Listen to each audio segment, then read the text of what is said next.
Welcome back, everybody, to Note School TV. We are live, as we are every single Wednesday at 11 a.m. Central Time. My name is Brian. I am on the teaching team here at Note School. And today we've got some really incredible content we want to kind of dive straight into that I think is going to be very relevant due to the market conditions and something I think you can implement into your business quite quickly. And that's really going to be kind of adding this layer of creative financing and seller financing into your business. And so if you're new with us, man, make sure that you are liking this channel, that you're subscribing to this channel, and make sure you're turning on the notifications, because every single Wednesday we go live, and the notifications will tell you, you'll actually get an alert saying, hey, we're live. And that's going to allow you to interact with us, bring your questions to the table and to the live stream. Other than that, if you're brand new to Note School, you're brand new to Notes even, and you're just trying to figure out, hey, I want to learn more, you can go to noteschool.com/TV, and that's going to allow you to dig a little bit deeper into some of the content. And so today we are joined by some heavy hitters, and we are going to be diving into this incredible topic that I think can really start to impact some of your business, and that is this seller financing, the creative financing realm. And so I'm going to pop up on the screen here two of the greatest teachers I know. That's going to be Eddie Speed and Joe Varnadore. And welcome, guys. Well, you've got one, Brian, that, is a great teacher, and one that's an amazing teacher, right? Yeah, so, yeah, of course. It's like Apollo Creed told Rocky, right? Are you a great fighter? Do you fight great, or are you a great fighter, right? That's right. That's right. Hey, Eddie. Awesome. How are you guys? Wonderful. Wonderful. Doing well. So Eddie, why don't you kind of get us kicked off a little bit and kind of walk us through, we're talking about seller financing, right? And really what that is obviously we're talking to sellers and we want to buy their house, but we're specifically we want them to sell us the house and provide the financing. We want them to play the role of the bank. So kind of talk to us a little bit about, with your experience of 40 years, what are we looking for? Yeah, so there's two strategies, right? One strategy is to acquire the property with some form of seller financing or creative financing. And the other side is to then resell it. Now, if you owned a property with seller financing, you could just rent it, right, Brian? Or you could just flip the property with financing in place. So we're not talking about exiting today. We'll certainly get to that, But today we're going to talk about the goodbye. There's an old saying in real estate, Brian, you make your money when you buy it. The saying is you make your money when you buy it, you get paid when you sell it. That's exactly right. All right. But this is a little different mindset. Okay. So the common term for real estate investors, and I am at a real estate mastermind. So I'm actually doing this from a hotel. I'm at a real estate mastermind right now, and this is fairly typical. I go to several of these masterminds, and all of these guys are making a living buying houses. And the general feeling right now is you have to be a superior marketer to survive, right? I mean, a superior marketer to survive. Correct. The reason is we're in such a competitive market. Right. So real estate investors find themselves in a situation where they are the lead they get with somebody that's willing to sell a house is so precious. It's like they're holding an egg and climbing up a mountain with it. Right. Yeah. And they don't want to break the egg. Right. And yet the climb up the mountain is rough. And so they face this scenario where because the typical real estate investor only has one way to approach buying a house, and that is buying it at less than the retail amount. That's right. That's tough. That's a tough gig. So this strategy that we're going to talk about today. So listen up, guys. Let's just say that you're like, well, Eddie, I'm not one of these ninja real estate investors, and I don't buy 100 houses a year or 50 houses a year. And so this doesn't really relate to me. It 100% relates to you because these high volume real estate investors do not have this strategy implemented. For the most part, they don't do it. And that is because they don't have anybody, a specialist on their team that can go do it. And therein lies an opportunity for you to come in and help them with taking their leads that are in the trash can and digging them out and going and working them. Own, not wholesale price, right, Brian? But wholesale term. Yeah, that's right. And let me kind of just jump in here, because what Eddie just said is he's referring to the fact, because if you've ever talked to a seller, you can relate to this. You've talked to a seller, or this ninja real estate investor that talked to a seller, you've made your cash offer and the seller says, no, I can't accept that offer. It's too low. I won't accept that offer, whatever it is, right? The next step is that lead typically goes in their trash can or their follow-up file. And what Eddie's saying is you can basically approach your own leads this way, or you could go approach a ninja real estate investor, somebody doing high volume, and say, look, I can work these leads and start to monetize these marketing dollars that you've thrown into the trash. And that's a huge advantage, because they're sitting there thinking, look, it's not like it's making me money anyway. How are you going to do this? And really, that's kind of the whole approach that Eddie's talking about is, well, if they won't accept your low price, would they be willing to accept the price that they want, which they will, but be willing to take their payments over time? And so, Eddie, tell us a little bit about, Joe, tell us a little bit about, from an equity standpoint, are we talking about leads that are only free and clear houses? Does this work on houses that are free and clear only? So here's the great thing about this. It doesn't matter if the borrower has 100% equity, meaning it's a $250,000 house. They owe not one dime. Of course it works, okay, right?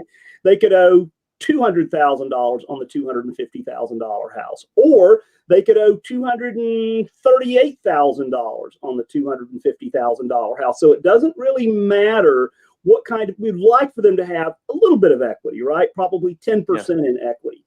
But the great thing is that we can help anybody in that gamut. Now, obviously, if the house is, if they owe $260,000 on a $250,000 house, probably not going to be a play. But again, so it doesn't matter as long as there's a little bit of equity in there. Eddie, anything you want to add to that?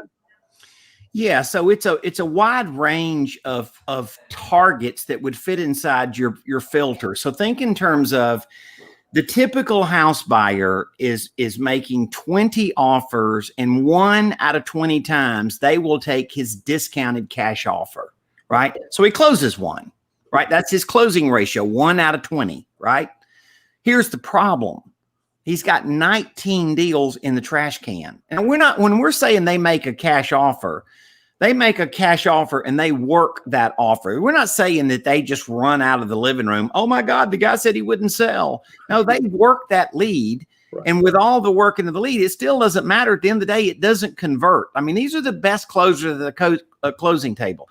I'm sitting at the table yesterday with the guy that revolutionized wholesaling houses because he taught all these guys how to negotiate the kitchen table. His name is John Martinez, right? And John Martinez can only be so good, right? And he's the best at training these guys how to negotiate at the kitchen table. There's no argument of that, right? But beyond that, this seller is not motivated enough, Brian, to take your discounted price, right? Whether he can afford to take it because he owes so much money. You may offer $200,000. He may offer you may owe $220,000. Well, he can't even take your offer unless you write a check at the closing table. Right. So that's a low equity deal. And then we're going to take advantage of their existing mortgage. And we have some very unique strategies in how we go about that. I know people go, oh, I know what a sub-2 is. There's sub-2s and there's our way of doing sub-2. And it's not the same, right? So there are some elements of risk with taking over an existing mortgage, and we've really calculated those risks, and we believe our approach is by far the best way to go do that. Now everybody thinks they're great at something, right? But we've studied this and we have a lot of experience in the mortgage industry. And so we work with specialized attorneys, and we just have a little, what we feel like is a different approach, right? Yeah. So let's kind of talk about that a little bit, because I want to talk about this sub-2 type of approach. And then I want to talk about, the conversation, what you call the talk off, and we'll get to that. But when we're talking specifically about a seller who says, yeah, I'll sell you the house, but here's the problem. I've got a mortgage on this property. I owe $86,000 on this $100,000 house. How would that work? Talk to us a little bit about, how do we buy sub-2 or subject to the existing mortgage, which is basically we're going to be taking over their responsibility on the mortgage. Well, without getting too overly involved, there's the general way that real estate investors do sub-2 is they take the property and they file a deed and then they take ownership of it. And the risk in that is that the mortgage company goes, wait a minute, there was a provision in our loan that said you can't sell the property without our permission, or otherwise the loan can be called due, right? It has a due on sale clause, right? So the first thing you have to do, Brian, is really make sure that you understand how that works. That's why it's called a sub-2. It's you're buying it subject to the existing mortgage, but not assuming the mortgage. And so there's some unique ways we do it. Actually, the way that we like to do it is that seller finances the property and does what we call a wrap note to me, and then I transfer that to another buyer, right? Mm-hmm. And then if I create cash flow every month, then I buy this seller finance note from the original seller. And I don't want to get too complex or too wrapped around the axle and all the mechanics this morning, because Brian, we're in a pain market situation, right? The reason people make money in this business, either just buying a house for cash at a discount or buying a house on terms and paying for the house over a long period of time.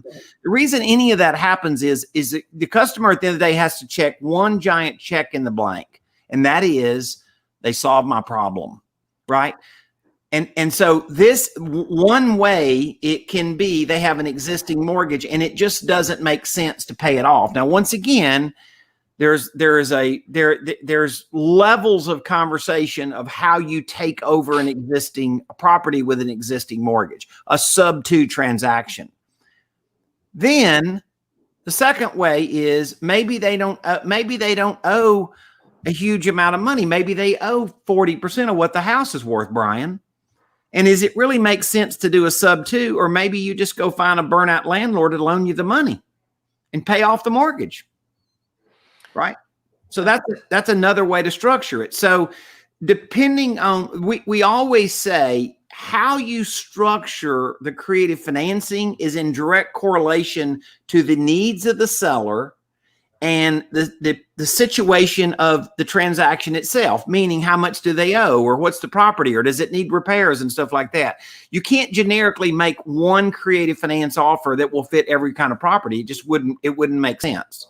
Right. Yeah, and I think to that point also, it's those detail pieces that we really need to understand for the conversation of making sure we're getting away from all the fears. Like there's somebody watching this saying, Eddie, I heard about this in my state, and it'll trigger the due on sale clause. Like learning those details are going to be what not just protects you in the deal, but also, to your point, allows you to figure out really what that exit strategy is. And so. Go ahead. No, I was going to say, and we've spent a lot of time over the last little while perfecting that. Eddie has sat down with one of the best attorneys in the industry. We think he's the best to create this paperwork that makes this as seamless as possible, right? And that's what that's where we wanted to be with this. And so we've created the time or committed the time and the assets to make sure that happens. Yeah. And obviously we can't cover all of this in 20 minutes, but again, the goal is to get you thinking that as an investor, right, whether you're active or you're passive, if you're talking to sellers, you have your way of doing it. You've got your tool and you're going to work and you're going to solve this seller's problem. And maybe that's with a cash offer, but in the event that they cannot take that, what do we do? What Eddie's really, kind of pointing out is that you're bringing more tools to the table now, right, to the problem, so that you can bring more creative solutions to the real estate problem that's complicated, right? Because like Eddie said, you've got to solve that problem. And the more tools you can bring to the table, the more likelihood we're going to be able to solve that problem and monetize that lead. Eddie, do you want to add anything?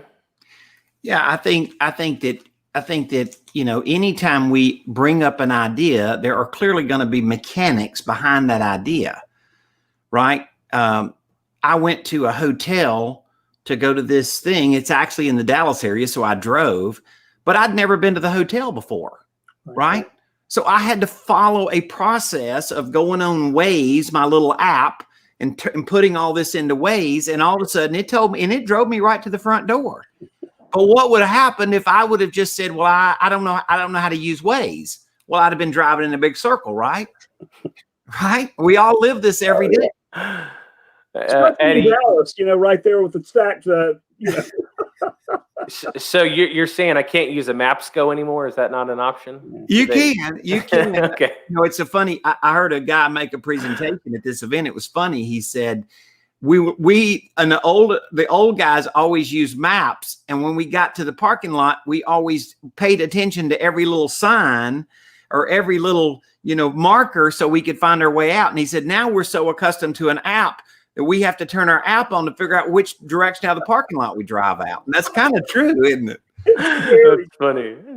So, you know, let me go ahead, Joe. What I was going to say. So, guys, and, you know, as we start wrapping up 2020 and getting into 2021, these are the types of things, you know, learning to buy. I mean, times are going to be interesting, guys. So, you know, we need to have that, you know, that extra tool in our tool belt, right? We need to have more than one way to buy. You know, it's not just a cash offer, but it's a cash offer and then some type of terms offer. And, you know, one of the things that we talk about in the talk-off, in talking with the property seller in this is, you know, we know that they will agree to terms that a bank would never agree to. And that's part of the talk-off as to how we do that. Does that make sense, guys? Yeah. So tell me more about that, Eddie or Joe. Go ahead, Eddie. The talk off is that logical, rational conversation we're going to have with the seller to get them to the yes, I'm willing to sell or finance my house. So Eddie, tell us a little bit about the what you call the talk off. All right, so let's mock call it the situation, Brian. So you come on and you're the seller and I'm the buyer. Okay. And I've gone to you and I've made you a cash offer, and you're going to sell your house for 75 cents on the dollar. And you might have pretty starkly said, hell no. Or you might have said, I don't think I can do that. Or you just might have been polite and let me get out the door, and then you locked it. Okay. I don't know what the drama factor was, but the drama factor might not have all been disclosed as to what they were, right? Okay. And so you're at a point where you've made an offer, you've worked the offer, you've followed up, you've done all of the best techniques, and you just have to realize at some point they're not selling to you at that price, right? You've been there, you've been a full-time house buyer, you understand exactly what I'm saying. Yep. And so now all of a sudden, here Joe Varnadore comes in. Okay. Now, Joe is what we call a designated hitter, right? So Joe has made a deal with you. He says, I know how to work offers where they're gonna sell to me on terms, and there's a myriad of ways we can make money. If I'm successful, I could just pay you a fee, or we could do some kind of JV and do it together. I mean, there's different ways to do it. And you and Joe could figure out like how to split your money up. Okay. You may say, Joe, if somehow some crazy way you pull this off, if you paid me $5,000 to dig a deal out of my garbage can, I'm a happy man. Absolutely. Right. Or whatever. Maybe you agreed to 3,000, or maybe you agreed to, you know, take some percentage of the deal down the road. Maybe you keep 20% of it if he's successful doing it. You guys are entrepreneurs. You can figure that out, right? Yeah. So Joe then comes in and he says, okay, Eddie, I'm going to buy this house from you. And I understand, Brian's already told me that you made an offer and you didn't like the offer, right? And I completely understand that. In fact, I think it's kind of smart of you because you deserve more of the price for your property than these other investors are offering you. Right? So let me say this. You'll have to explain what equity is, but you have a certain amount of equity in this property. And if Brian, if Eddie, I can pay you for this house, right? I'm the seller. If I can pay, Joe says, if I can pay you for this house, the price you want, I can do that if you take your equity, the amount of your equity, and instead of taking it in all cash, which would be discounted, I think you could be like a furniture company and not have to discount it. Right. You take your equity over time and you don't have to discount it. Okay. Now all of a sudden Eddie's thinking, well, dang, I'm pretty dang smart. I'm like a furniture company. I'm a bank. I'm Warren Buffett. I'm in the finance business now. You see what I'm saying? And all because understand what I had was a real estate problem, not a money problem. I wasn't desperate to sell, but if nobody bought my property, I still had my same real estate problem, right? So Joe comes in now and offers a solution that's not wholesale price, but the way he structures the offer is wholesale terms. Right. Yeah. And I think, to all the investors watching this, the key takeaway in this conversation is it's not the price that you pay. It's not about the price that you pay. It's about when you pay that price. That's one of the most profound things I've ever heard Eddie say, is that you can't get hung up on the price. The seller is hung up on the price. And we're going to let them stay hung up on the price. I don't care what the number is. What I do care about is when I give you that number. Right. And so that's I think a little bit of the talk off and at least get you kind of going in the right direction. And like I said, this is really supposed to be a great place to kind of bring your questions, bring your content. And so I want to thank everybody for kind of joining us, this Wednesday, just like every Wednesday, as we do Note School TV here.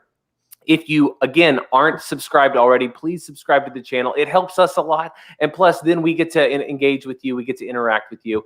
Make sure you're clicking the little bell notification so that you're getting alerted when we go live so that you can bring your questions on while we're here live on the air, so to speak.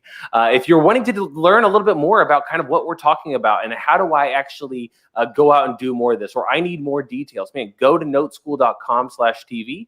And it's a great place to go to learn a little bit more about what we do and how to kind of get this implemented in your business. We'll plan on seeing you guys next Wednesday at 11 a.m. Central Time as we go live. Please engage with us, bring your questions, and we will see you on the other side.